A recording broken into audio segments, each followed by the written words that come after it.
hadithi njoo, hadithi njoo. Kuna bwana mmoja wa kichaa alipenda kuomba chakula kwa mama fulani. Mama fulani, siku moja yule mama alipanga mtilie sumu. Yule wazimu akila afe aondoke kabisa.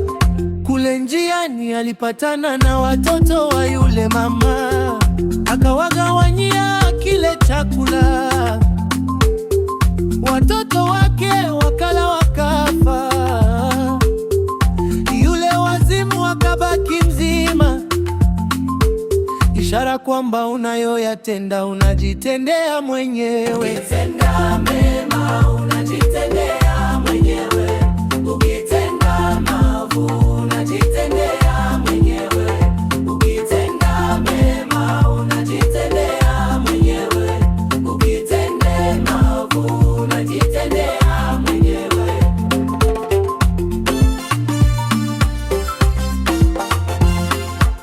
Salimia watu, pesa huisha. Gari upata puncture, hivi ni vitu vya dunia. Hichi kidole nacho wanyoshea watu, vingine vinne ninajinyoshea mwenyewe.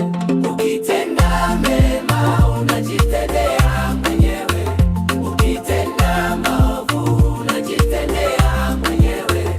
Ukitenda mema unajitendea mwenyewe, ukitenda maovu unajitendea mwenyewe.